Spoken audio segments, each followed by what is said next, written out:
That's quite a big ant. It's Yeah, big. that is a big ant. I think it's an order of several bigger. I think it's several. I think the smallest fox is 1,000 times bigger than the biggest ant. I'm going twice as big. No, it's one order of magnitude. It's 10 times bigger. Oh, So Alex is besides a fox is. Yeah, Alex is right that the biggest ant is a bullet ant, which is about 4 centimeters, and the smallest fox is about 41 centimeters, and it's a pathetic fox. Oh my goodness. Oh, sweet. That's not actually as small as I would have thought. No. So I wonder if that ant would be able to carry that fox. And But a baby fennec fox, presumably, would have a hard time taking on an ant in a fight. That's such an embarrassing way to go in the fox community.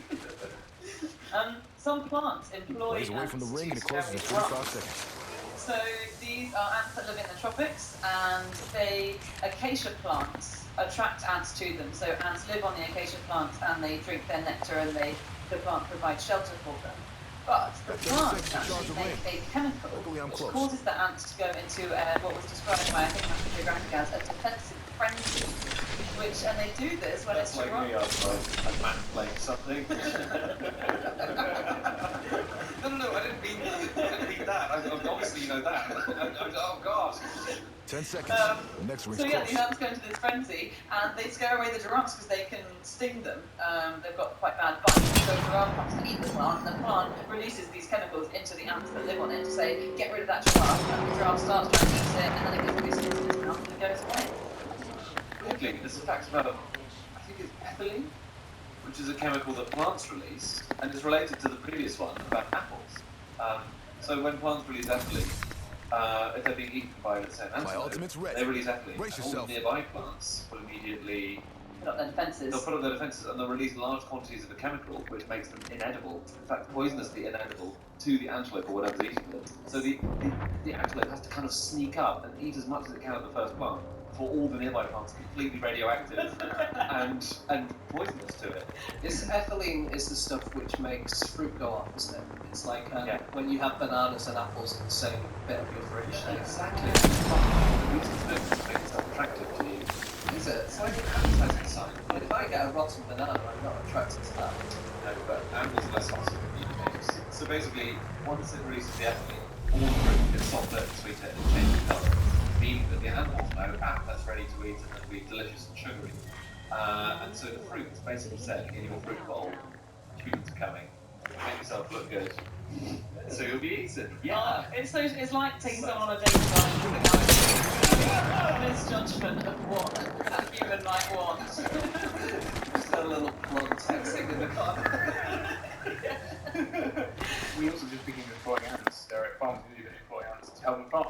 They use Coca-Cola and Pepsi watered down as a pesticide as sprayed on the crops, not because they contain any pesticide chemical, but because they contain loads of sugar, and the sugar attracts the ants, and then the ants will enjoy the sugar, but also eat all the larvae of the bugs. But apparently it's almost as effective as other pesticides, but way, way cheaper. So Really? Closing in Is that 1 the minute. cheapest way of getting I'm sugar close. on your land then? Is that the cheapest sugar you can get? it's a pretty cheap and easy way to do it because you then just dilute it because it already comes in liquid. It's very Probably not far off. And do they use on, because I would have thought off-brand would be actually cheaper. I wouldn't go for Coca-Cola. I go for Roller Cola. The ring's closing in 45 seconds, and I'm next to it. They did a study recently into ant personalities, they, the scientists. And What are they all like? what they found, James, is that all are real range of characters. Yeah. You were. So they found that some ants are really fussy about where they live, and so they'll move into what could be a nest and then be really choosy about it, dislike it, and abandon it. And then some ants are just really chilled out and liberal and relaxed, and they'll go into any old, hellhole piece of shit and just agree to live there. And 10 it actually seconds turns until out the this is ring what makes closes. their colonies work, I'm near. because when you're looking for the ideal home, you need that really fussy guy who, selects it very carefully. And then when actually you're just in a rush to find somewhere, then the other guy takes over and becomes the dominant ant, and he helps them make a fast decision to move into the nearest available nest. what you're describing is the odd company. The odd colony. Cool. So cool. So they move into different places, ants. I didn't even know that. It seems like they do, yeah. Do you think ant landlords sometimes get confused because they say, oh, you've got 10 ants? And they're like, oh, well, I was hoping to have more than that. It was like, no, I just mean you've got 10 ants. No. Well, I suppose, yeah.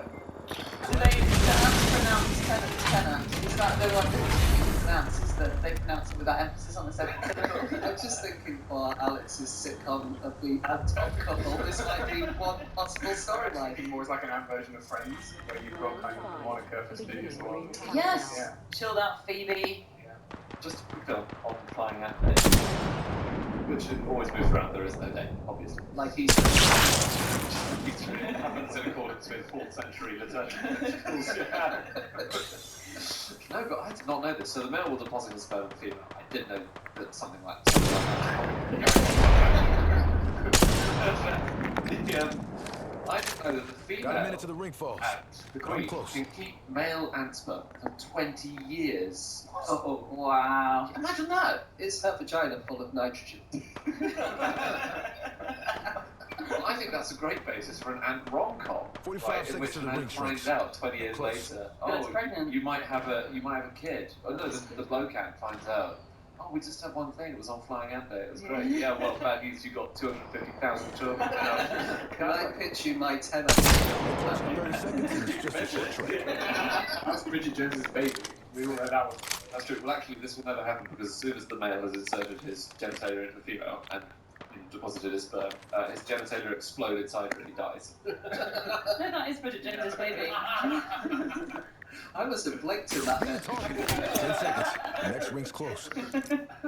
I've got one more thing, but it's just about this guy Megasthenes. Just one other thing that he reported that I quite liked.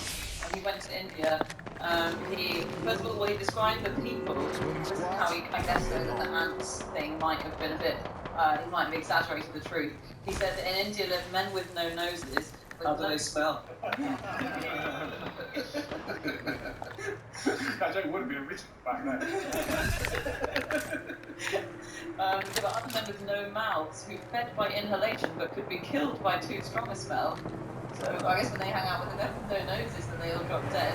And then there were men with dogs' heads. But then he also described he was an ambassador, so he was in the king's court. But just it's funny, like we've got some fucking ambassadors in there, but I wasn't sending this kind of shit back. So he lived in the king's court, and he said the king of India liked to, he judged legal cases, that was one of his responsibilities, but he only did it while being continually massaged. And he had a swarm of parrots that flew above his head at all times.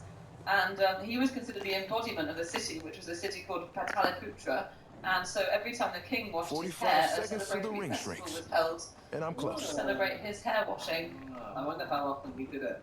Yeah, it would be such a hassle, I think. So maybe you'd not do it that often. Presumably he would never attend. He was like, sorry, I'm not. Got 30 seconds to charge the ring. Luckily, I'm close. Okay, that was all the facts for this week. Thank you so much for listening. If you want to get in touch with us with any questions about any of the facts we said this week or anything else, you can contact these guys on Twitter. So Andy's on, At Andrew Hunter M. Alex is on, At Alex Bell School. James is on Eggshow. 10 seconds until the And ring email me closes. on and you can listen to all of our other episodes by going to nosuchthingsoffish.com. And don't forget, we are also writing a book this year. It's called The Book of the Year. It's an easy title to remember. You can pre-order it now by going to qi.com/fishbook. We'll be back again next week with another video. Bye.